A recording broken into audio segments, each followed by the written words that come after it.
Welcome to the Diplomats, a podcast on diplomacy, brought to you by Go Horns Go and Humble Heap, and our sponsor, diplomacybriefing.com.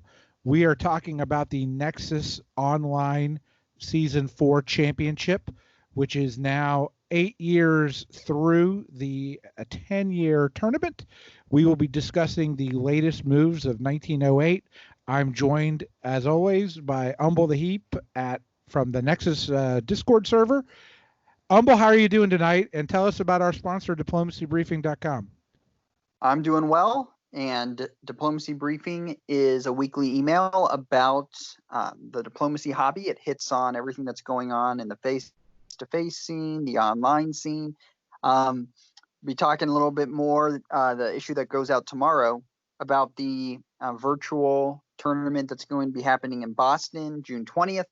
Also be starting a new series on instituting the double stab, and that's going to be done by Brother Board, who is, I would say, one of the best diplomacy writers right now. And so he's put together a five-part series on how you do the double stab. So that'll be this next issue. It's free. Go to diplomacybriefing.com and you can sign up there.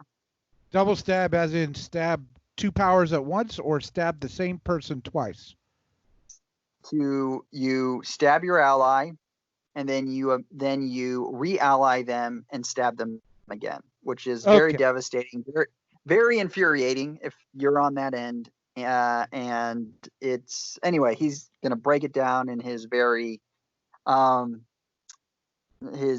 detailed way that he does everything. So it's gonna be a great series. Go ahead, subscribe, diplomacybriefing.com. Okay, hopefully there are pictures. We are going to be talking about spring 1908. And my question to you, Humble, is, well, we can really look at the fall because these moves occurred before our podcast. But I'm wondering if the Diplomats, you and me, were the eighth player in this game for the fall 1908 moves. But we're going to look at spring here. Tell me what you see. Well, the one thing that's slightly interesting to me is you can see, our last podcast, what we focused on a lot was Germany. And the moves that Germany made were not really that hostile to France. And I'm not sure if really this was the point that France needed to stab. He had a good position. I think that stab was probably going to be there in the next year or so. I think his position could have gotten better. And so you can see with how he set up against Russia, it didn't look like Germany was really trying to attack. Though the whole thing, him not attacking Sweden and then Norway not supporting Sweden is kind of, well, I guess Sweden went for the Baltic, but that whole thing is really weird. Okay. So this is one of the first questions I have. You interpreted North Sea to Holland as a stab, whereas I thought it might be arranged because the army moves up, the German army moves to Yorkshire, clearly allowing Germany to take Liverpool. If North Sea had remained and held, Germany might have lost London. I wasn't 100% sure that this was a stab as opposed to an arrangement. Now, the supported move into Burgundy does undercut that assertion of mine by a second, as does Belgium to Burgundy, but you feel confident it was a stab. Well, it seemed, I would just think that if they were still working together, North would have done something helpful like break support to Norway. That Denmark and Baltic move to Sweden is so strange to me. I don't understand what that is even possibly accomplishing. Why do you do that? I don't know. I don't understand why you don't just take Sweden. I mean, I guess the thought could be, all right, France takes Norway and I take Sweden in the fall maybe, but I don't understand that at all. Why you pull that do the move that way? It's Germany. I don't know if that's a misorder. I don't understand why you wouldn't use the fleets to actually do a full-on attack. I mean, maybe, like I said, maybe. I'm quiet because I'm not coming up with an answer to that question. Right. Yeah. I mean, like maybe the thought was, okay, we'll take both those centers in the fall at the same time. But if that's really your thought process, why do they both go for Sweden? I don't get what he was thinking. I don't get what Russia was thinking. Yeah, well, why does Sweden think it can take Baltic as Yeah. opposed to supporting Sweden? Like, I don't understand what Sweden's thinking. I mean, like, why doesn't Norway hold? Like, what is he expecting going to Baltic? The only thing I can see maybe is he thought pressure to Livonia was going to be supported. So maybe that was his thought. Okay, I'm going to hit that so that way I guess I can make sure I get into Livonia. But of course, then you have to wonder, is Warsaw going to get hit too? That seems like a big risk. But maybe, I bet you his thought process probably was, I'm going to lose Sweden no matter what. So I might as well do something useful. I bet you I get what Russia's doing. His thought process probably was, North Sea is going to hit Norway. I'm losing Sweden no matter what. Might as well try to get something into Livonia. So I get that. I get what Russia was doing, but I don't get what Germany was doing. Well, okay, let's talk about Germany. Okay, let's say that we think it's probable that this was a stab by France. Why is Germany moving to Burgundy? Do you think that they agreed to do an arranged bounce there? And that's because I'm trying to figure out the support holds in the east for Germany without a support for Munich. Yeah, I think so. I think it was probably an arranged bounce, which, Germany had to have at least a little bit of idea what could happen. I think it was a big mistake, though, for France to go to the Norwegian and not to North Sea. North Sea is such a powerful spot that you want to have a fleet there. And so leaving that open, I'm just not sure what the point of it was to go to Norwegian. Like, why do you go there? What possibly, or how are you possibly going to help do anything from there? Because if you're not going to work with Germany, right? Why do you go to Holland? Because everything that is in the North Sea you can do. I mean, everything you can do in Norwegian, you can do from the North Sea. So why would you give that spot up? I don't understand that. I mean, if you're stabbing, you should still go to the North Sea. Norwegian gets you literally nowhere. You can't take Norway. You can bounce in Edinburgh. You can go to Clyde or North Atlantic, but I don't understand it. Yeah. No, I mean, and if you're worried about a German move, then you should go to Clyde because at least you have a 50-50.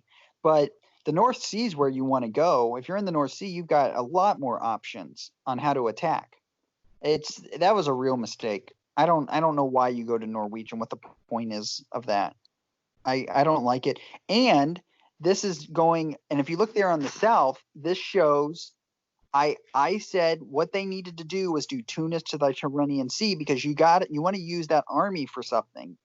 And they're just, because of this, they can't convoy that army back or anything. They can't convoy it into Italy. They're just trapped. So you got North Africa just sitting around. I don't know why you do Gulf of Leon to Tyrrhenian Sea. That seems to me a very bad move. Tunis to the Tyrrhenian Sea with North Africa following is what you want. I feel like there's some real tactical mistakes France made in spring 1908. I don't think you needed to stab. Didn't Tuscany move to Piedmont in 07 in the fall? I'm trying to remember. Now we're back in Tuscany. I guess that makes sense, but still. Yeah, there's no reason not to have your fleet. Why to keep a fleet there in Tunis and the Tyrrhenian Sea? I don't think Italy's win is going to come from taking the Ionian. I don't think that's going to help. I think you need to get some more armies on there and then maybe go for it. I don't know. I suppose it could work out for him. I don't like it. I don't like it. So on this map here, Let's move to the southwest, I guess, southeast in the Balkans. Still undecided, but it looks like the arrangement was made where Russia gets into Serbia, Constantinople convoyed into Romania. Russia leaves himself wide open for this cooperation, hoping, I guess, that there's a lot of trust with Turkey. Yeah, it's an interesting. I mean, it's kind of an interesting setup with how they did it. I mean, Russia. I mean, he's trying to defend against Germany, so he does kind of have to go there, I guess. I guess his thought is, I'll trust Turkey over the German that's going towards me. I guess that's the thought. Yeah, I would have thought There's though, like Sevastopol can fall, yeah, Bulgaria can fall. There's a lot of concerns if you're Russia right now, but you wouldn't want to be Austria in this scenario. no. I think I'm they're curious. done. Yeah, yeah. I'm curious on. You think there's a better way for RT to work together here that's cleaner? Because this is, you're beginning to mix your units now, right? You've got Constantinople going up to Romania. Sevastopol's open, and you've got units surrounding Bulgaria now. So you would Well, almost think, there's no see, reason Bulgaria couldn't have moved to Serbia, let but why doesn't Constantinople into Bulgaria, right? Budapest. Mhm. Why don't you do Romania to Budapest with support? I mean, Silesia to Galatia's low chance. I don't see him doing that. So you could have supported Romania into Budapest and still done the same move, Bulgaria to Serbia. I think I he don't. was concerned about leaving Romania open in that situation, but he could have supported Galicia into Budapest. Yeah, but yeah. I mean, I guess so. Yeah, there But has to be a better way to do that, though. I mean, the problem is that you're mixing up traditional splits between Russia and Turkey in an RT. Well, and it definitely seems like, I mean, to me, it's pretty obvious Turkey's getting the best part of this Oh, deal. oh yeah. Uh, Turkey's got a lot of options, and Russia's got a lot of hoping to do here. Right, because Russia's getting attacked by Germany, and now he's got another big danger in Turkey. I don't know if I'm Russia, if I want to do that. I'm not. I mean, why not just take Budapest and move Bulgaria up to Romania? I don't know. He's in a very precarious position, no matter what, and everybody's going to be scrambling for centers, and it's going to be Well, so easy because he's separating his forces, right? He's got yes. his northern forces and his southern forces. So I'm not sure he's going to be able to play this out. Uh, Well, why you don't really have to work with Turkey if you think about it. You could have just sort of played D. There's not much with the way Turkey's forces are aligned that they could have done much against him before. right. Yeah. Yeah. I'm not. I think, if you're going to do something, I think, I don't know. The fall's where, the traps are going to be set, right? Yeah, well, I haven't looked at the fall move, so I'm going to be surprised as we switch on over. But before we do, who's going to last longer, Italy or Austria, as the map looks for both countries right now? Well, I think Austria is definitely going to be able to make it. I don't think anybody's going to be able to take him completely out in the next, 2 years after this one. So he'll make it. I would think Italy would be able to make it because it's in nobody's interest to allow the other powers to kill him. So I think he'll probably make it too. All right, shall we turn to the fall? Sure. Hmm. Well, this is Where do you want to start? Oh, I guess we might as well start in the West again. All right, let's go. Let's go to the West. The bounce in the North Sea. Yeah, terrible. I don't understand the idea of going to the Norwegian. And now he goes for Tunis, and that if you would have supported Tunis to the Tyrrhenian Sea instead of Gulf of Lyon, you wouldn't be playing this game. You would have had 2 people on it. Come on, man. Germany gets Liverpool, loses Holland, convoys to Kiel, so he makes his move against France and takes Burgundy, where France moves into Picardy. Yeah. Well, the other thing there too is you can see there's a misorder there. Holland is he misordered because he put the fleet Holland to go to Burgundy, and what he meant to do was support Burgundy to Belgium. So France misordered. Otherwise, it would have bounced. It would have bounced, and so now Germany is in Burgundy. That's a killer. That is clearly a misorder. Yep. I don't know.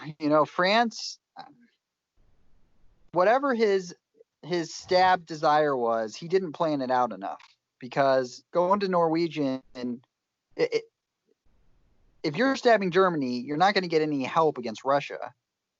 So why go to the Norwegian? What's the point? What are you going to be able to do there? Nothing. So that was a terrible decision.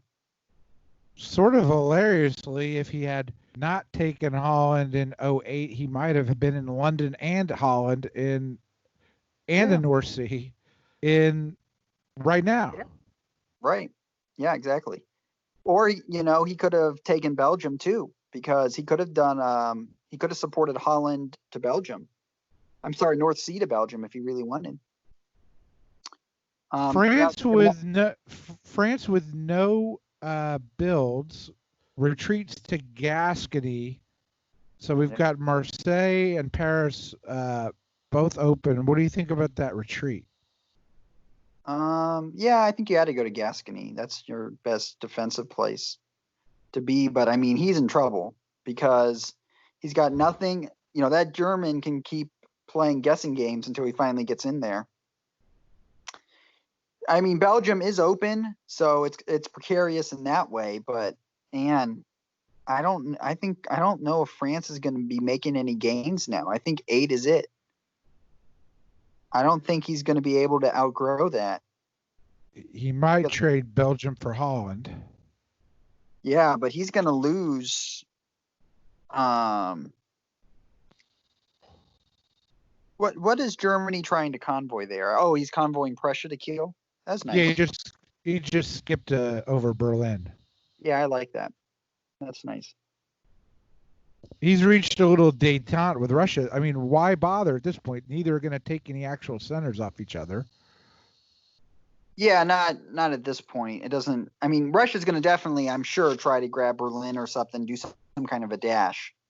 But Russia's at 8, and well, wait a minute. So where is Russia at? Okay, so Russia's losing Sevastopol, Romania, but he's gaining Budapest and Serbia, so he's staying at 8. So Russia's at 8. Yeah, Russia's at 8. Yeah. It looks like Turkey will get 2 builds and Austria 2 disbands. Yeah, that's great. Everybody else remains the same. Yeah, that's great for Turkey.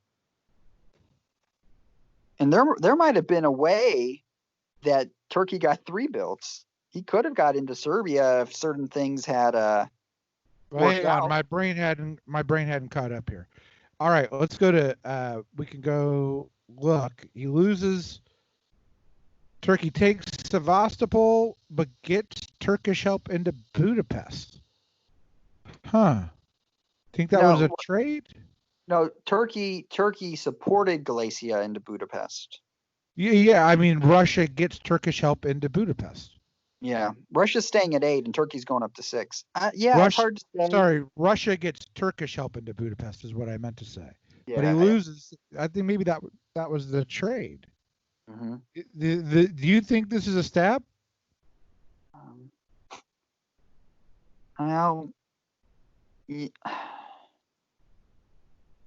I don't know. I guess it's hard to it's hard to say. If Russia, obviously, if Turkey's going to be trying to win, he's going to have to stab Russia to try to get more centers. There's no way that he's going to be able to pull this off without taking Bulgaria and Serbia back. So He might be able to do it. yeah, it's hard for me to think that that's part of the plan. Of course, the other part there is if you're Turkey and you are stabbing, why would you support him to Budapest? Yeah. So if you're stabbing, why would you help someone? So on the surface, it looks like that's all agreed. I mean, they knew that Budapest was going to happen because that's why Russia moved to Trieste. Huh. Yeah, no, I mean, I'm with you. When I first saw it, just for a second, it said stab, but then I saw the Budapest move, and then I wasn't sure. Yeah, because if Turkey hadn't helped him, Russia would have dropped to 6. If Turkey didn't support Galatia into Budapest, and instead, oh man, he missed it.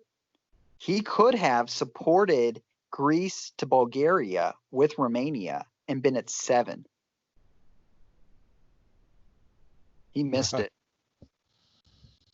He missed it. That's what he should have done. He could have taken Sevastopol. He could have literally grabbed 3 units in that turn. That would have been a game changer for him. Well, yeah, he'd be number 2 on the board, tied with Germany. Him and Russia. Yeah. But he may still do it. He's going to get 2 builds. Russia's very vulnerable to him. It may come yet. Yeah. Well, and if he does that move, then Austria is at 5. So Austria is at 5 if he does that move. That might pigeonhole him at 7 if he did it that way. I don't know. It might be good to wait, but that would have been the move of the game. If you would have stabbed for 7, that would have been incredible. Oh no, wait, he couldn't do that because he would retreat to Constantinople. He didn't want to do that. All right, you're right. Good point. Yeah. Okay, no, he did what he needed to do. What do you think about the Ionian to Naples support? Yeah, I mean, Italy got support from Austria. Like I said, it's in nobody's interest that Italy dies because the only person that can really take out Italy is France. And so nobody wants France to get more units. So yeah, he's probably going to be sitting out there the rest of the game. I don't think anybody's going to do any of the splitting there. I won't be surprised if Italy continues on to 2 centers to the end of the game. All right, let's Turkey gets 2 builds, kind of an interesting choice. What would you do? Well, you got to build an army, don't you think? Yeah, you definitely army Constantinople for sure. It's kind of a tough decision because you really need 2 armies, I would think, to win this. But you got that fleet in Sevastopol. So maybe you do like an army Smyrna and you roll that over to Armenia because Russia's not getting a build and there's no Russian unit in Romania or in Ukraine or Moscow. So you're probably fine. Really want to get an army to Sevastopol. Yeah, that's really hard to. You definitely need Army Constantinople, that's for sure. I don't think building a fleet in Smyrna is that helpful. I suppose it could be a little bit helpful, but I don't. Nah, I think you probably can do everything you need with Ionian. You really Austria. probably, Oh, go ahead. you probably need another army.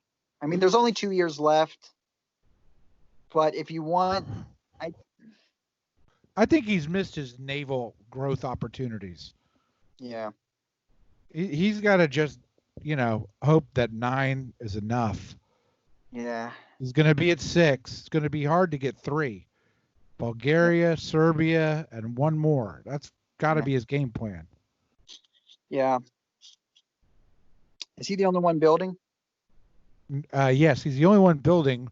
Austria has 2 disbands. I'm thinking Albania's got to go. Maybe Tyrolia? Yeah, probably, yeah. Probably Albania and Tyrolia would be what you would take. All right, let's go see what happened.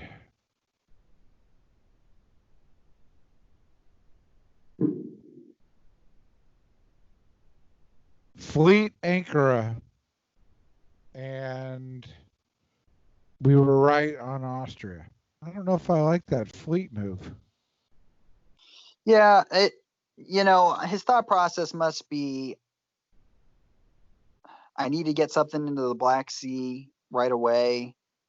But I don't know. That's the thing. I think Army Smyrna, you could have put it to Armenia and dropped right away Sevastopol to Black Sea. Though his thought process, look at all those purple armies.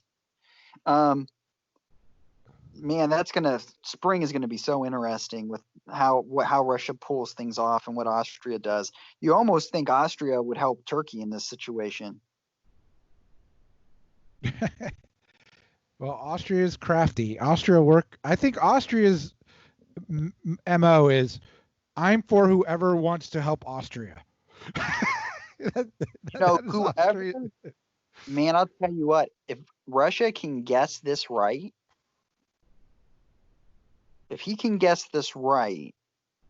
he might be able to lock.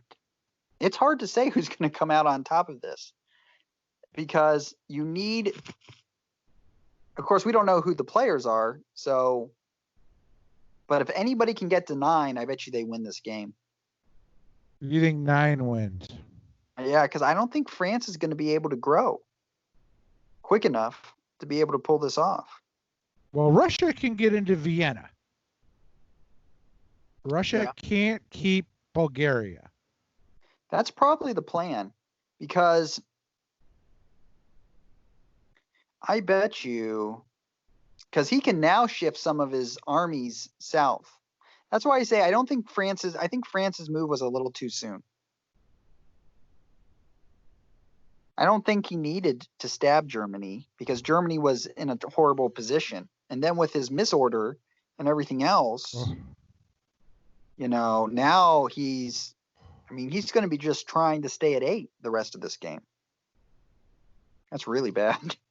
All right. Well, we'll get back to those guys in a second. Yeah, no, it's curious. It's hard to see what's going to happen. You think Austria, Turkey may be back on? Well, I don't know why Austria would have any reason to help Russia, and Turkey's not really been. I don't think Turkey's been bad to Austria. I mean, Turkey fighting Austria, for a lot of players is pretty normal. I think there's great things to do with AT, but for most people, I think Turkey's played Austria pretty straight up. I mean, Russia's the one who really worked with Austria for a long time and then stabbed them and changed it up. So, it just depends on Austria's personality. Yeah, it depends on Austria's personality. Does he want to punish Russia, or does he just want to, hang out and hold? Or does he want to throw to somebody else? I don't know. Does he want to help France now in this situation despite Russia? The board is so open. I mean, the black is going to be taken uncontested. I assume Sevastopol supports Romania in some capacity, but Romania is vulnerable. There's 4 on it. You can trade that. You know, Well, you probably take Bulgaria, right? if you're Turkey, sure. And Bulgaria may want to go what? To Romania? I mean, you want to consolidate, so like I said, if Russia can play this right, he's got to consolidate somewhat.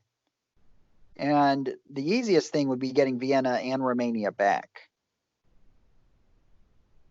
Because theoretically, you shouldn't lose Serbia this turn. So you probably do want to go Bulgaria to Romania, I would think. That's tough though, because both those supports can get broken. Correct. And then Vienna's a sure thing. So you may drop Warsaw down into Galicia and take Vienna and worry about Romania in the fall. Yeah, maybe probably what you do. Man, that's tough. I'd have to sit there and really think it through, but you probably do. You got to do Bulgaria to Romania to break support, Serbia to Trieste, and Budapest to Vienna, I guess. That's the only way you can guarantee it. I'm more curious what the army in Romania does. Right? Support Vienna to Budapest. It could do that and be supported by Sevastopol. I think that's going to happen. I think you're going to see, because he can't really want to move Romania, right? Well, I don't think he cares if it gets dislodged, right? Because then that's a dangerous retreat option for Russia. Well, Russia's going to be shifting units. I'm sure we're going to see Warsaw to Ukraine. We might even see Livonia to Moscow, because theoretically, Germany's going to probably be moving back. So you could probably put those units on there and just take, or come close to taking Sevastopol back. You definitely have to do that. It's probably more in your disbanded. Could you repeat that? I said it's probably in your long-term interest as Russia that you make sure Romania gets disbanded. So you move Warsaw to Ukraine. Probably Livonia to Moscow is what you want, but you can do Livonia to Warsaw, I suppose. But you probably want Livonia to Moscow, Warsaw to Ukraine, and then I guess you want to get Romania. So you got to kind of guess that through. You probably do Bulgaria to Romania, I guess, with support from Galicia, and maybe Serbia and Budapest, and expect one of those are going to go through. You're probably going to get your own unit disbanded, but by doing that, you're going to make sure you get Sevastopol the next year and Romania, and then you can, attack Vienna. I think that's probably what I would do. I would probably focus on guaranteeing Sevastopol and Romania, get those two units. That's probably the best way. Now, we don't know the diplomacy, but I can't imagine Austria is going to help Russia. So you kind of need to take both those back. All right. So let's now move to the West. Mm-hmm. Germany's options? Germany has some good options here. If I'm Germany, I'm probably doing, probably either Denmark Hegeland-Bleich or Denmark Skagerrak and moving Baltic into Denmark. I agree with that. I think you should do that. And you can, if I'm in Kiel, what I'm probably doing is supporting Munich to Romania and doing Silesia to Munich. And then Burgundy can do whatever, probably, I don't know. Maybe you go to Belgium. Actually, probably what you probably do Kiel. Yeah, Burgundy to Munich. Burgundy supports Munich to Ruhr, and Kiel goes to Holland. Probably that's what you want. I don't know. Silesia moves to Munich? Yeah. Yeah, I think you got to put your fleets on that.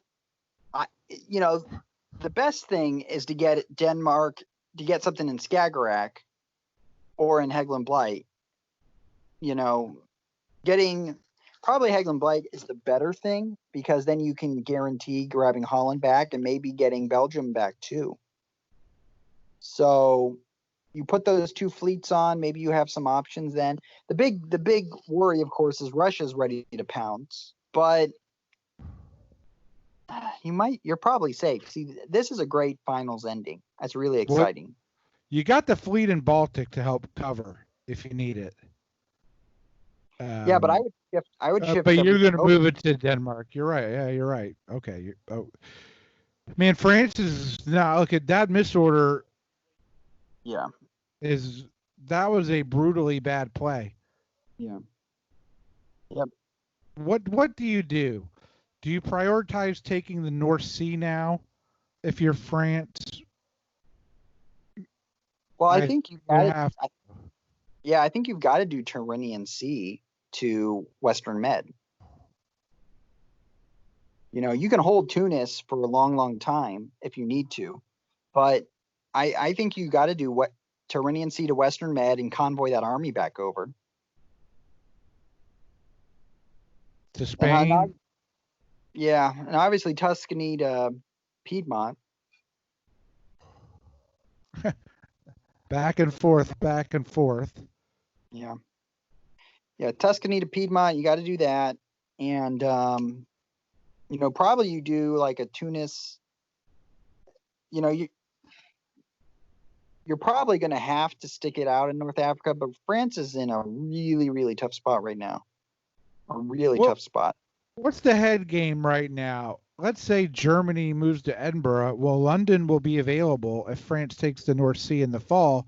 So would Germany move to York?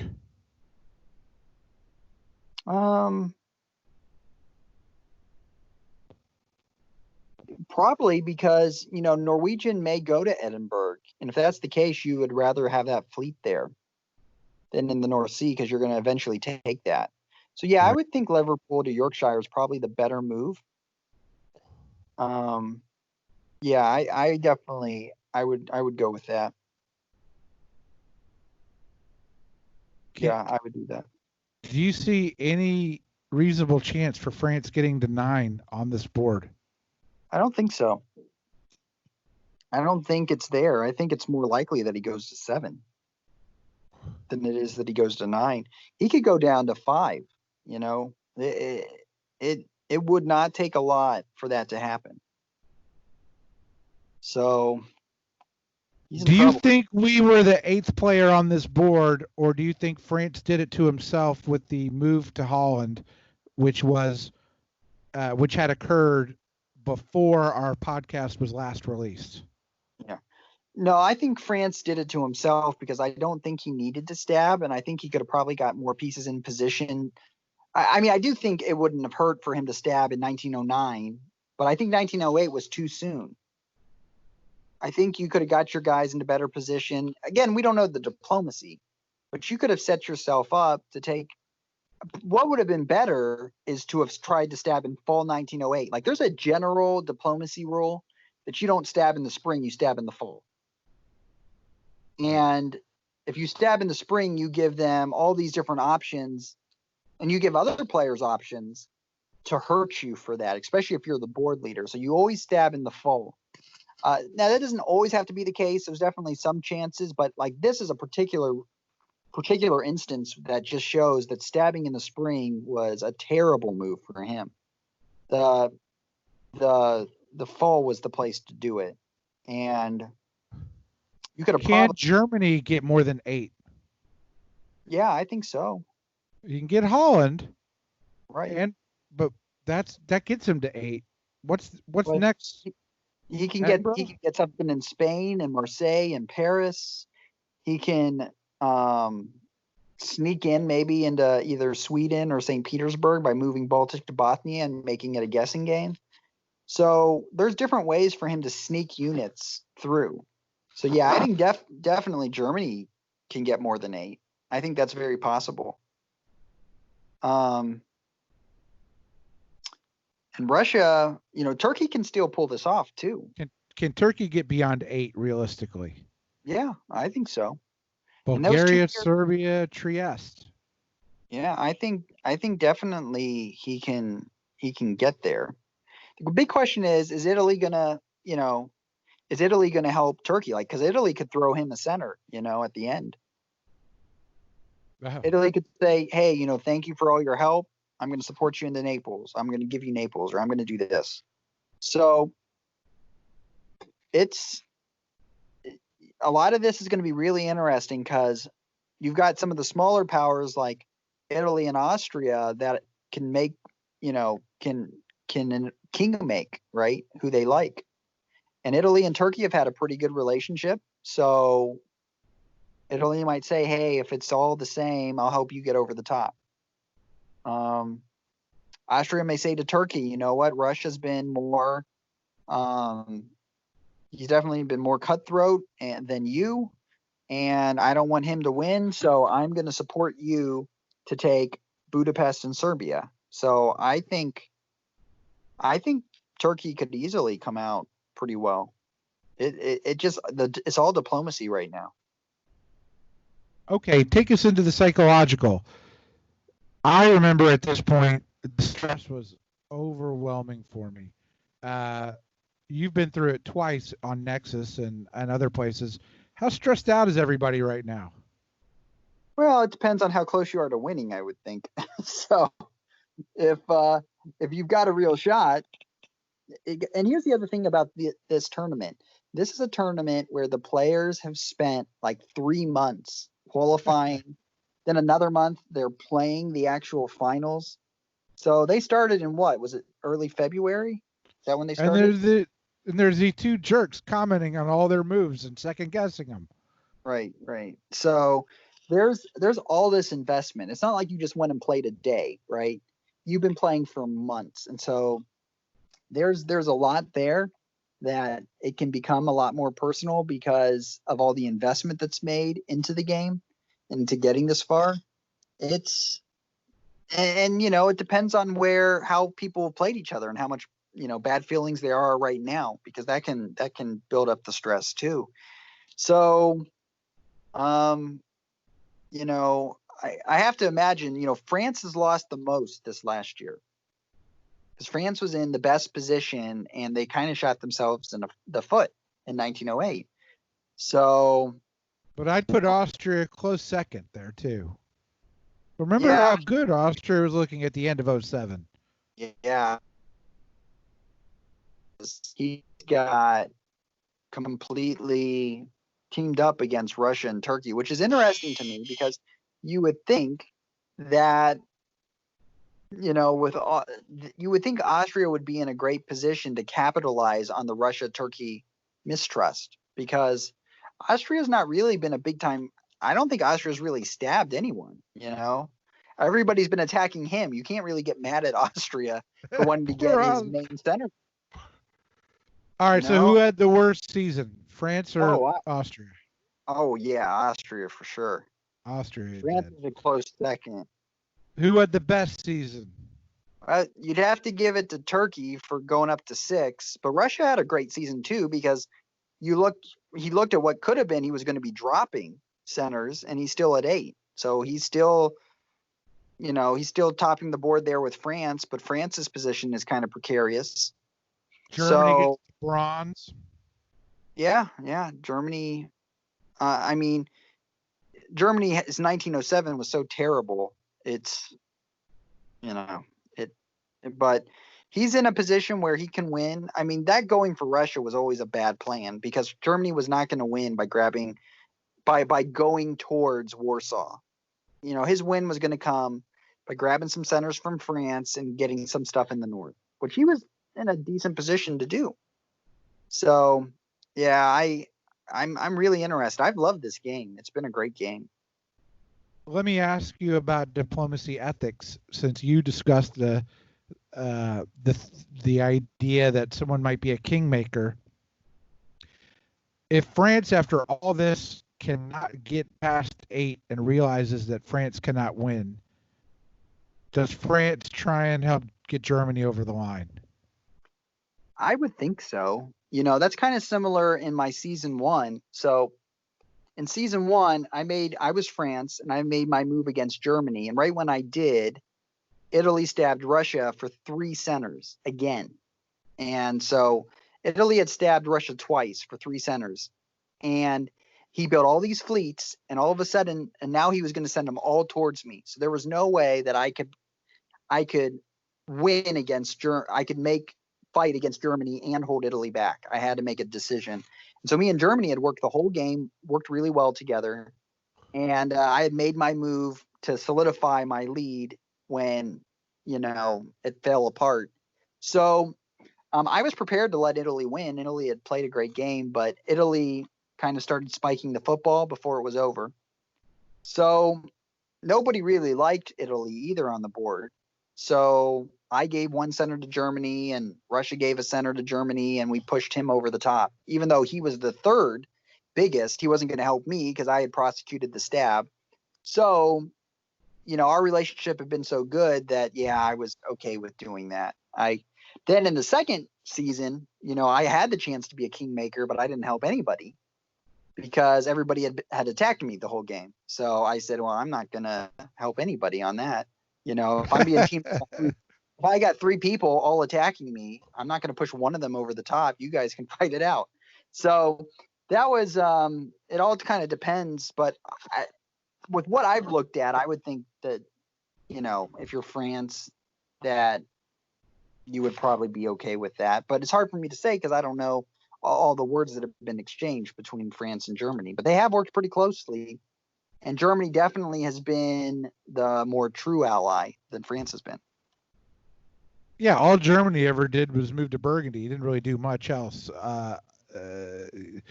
If France is superstition is France, well, we'll see if he lives by his code or not. I'd be curious to see what happens in 1910 if he's not going to be able to get above 8. Okay, let's see. I got nothing else I want to talk about. Do you have anything else you want to talk about? No, I'm interested to see how this all goes down. It's Who would you want to be on this board right now? You get their pieces as a replacement player. That's really hard because Russia, Turkey, and Germany all have the best opportunity. I feel like Germany and Turkey actually have the best opportunity. I like win. Russia's got to go big or go home, which is what I kind of prefer. But the thing is, who's going to help Russia not go down? Like, I don't see Austria helping Russia. And I don't think he can hold the Balkans if Austria decides to help Turkey. So I think it's more likely, Russia's in a great position. Russia can definitely win this. There's no doubt about that. They can snipe a few centers here or there. Because I'll tell you what, 1910 is going to be a wild year. Because everyone's going to You think Turkey has a better chance to win than Russia right now on this board? Yes or no? I'm putting you in the Klieg lights.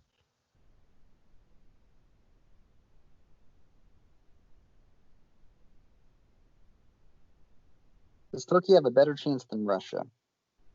I mean, Germany probably, when you look at the whole game, probably has the better chance, especially if France makes peace and helps them. But I don't know how Russia. So if Russia's going to win this game, they probably need to get to 9, right? I think 9 is the win. Yeah. So he's definitely not going to be holding Bulgaria at the end of 1910. There's just too many Turkish units. He will be holding Vienna or Romania. Unless Romania supports Vienna to Budapest or something like that. But, I mean, he can make sure, he gets it. I suppose, so the way he gets to 9, the easy way, is he gets Romania and Vienna and Sevastopol back. So that's definitely doable. If he concentrates his forces, he can probably pull that off, and maybe and even get, loses Serbia and Bulgaria. yeah, and probably gets Trieste in there. So Russia probably has, probably the best way forward, especially with France and Germany fighting. And if that under what you just said, if Russia gets to 9, Turkey's at 8 by definition. yeah. So really, Austria is a bit of a kingmaker there. Well, Italy too. And of course, the other thing we don't know is we do know where the individual players placed before the finals, but since we do not know who the players are, we don't know who would win the tiebreakers. But that is certainly something all these players are keenly aware of. Right. So, yeah, it could be easily a photo finish. This may be the first season where there's 2 ties that are determined by the tournament placing. Because you've never had 2 people tie at the end of 1910. So this may end up being the one where that happens. Yeah, I think. See, Turkey, it really comes down to, can he get Austria and Italy to throw, to work with him to help him win? Because I don't think Russia's going to be he's not going to have anybody helping him do a solo. I'm sorry, to topping the board. Germany has a good chance of getting maybe France to help him. So it almost feels like it's going to be between Turkey and Germany, or if everybody doesn't help anybody, then probably Russia has the best chance to come out on top. It all depends if someone tries to help the other win. Which that means there's going to be a lot of hard feelings if that happens. There's going to be a lot of hard feelings for sure. Any chance that RT continues? I guess not. No, I don't think so. I don't think so either. I think they did what they set out to do, and the goals have been changed now. Yeah. Well, Humble, yeah, go ahead. What were you going to say? There's going to be. I foresee some very salty after action reviews. All right, I agree. Well, thanks for listening to another episode of The Diplomats, brought to you by diplomacybriefing.com. This has been a wonderful season to watch, and the whole the whole finals this year has been great. So thank you to our players. Thank you to Humble and diplomacybriefing.com, and good night. Good night.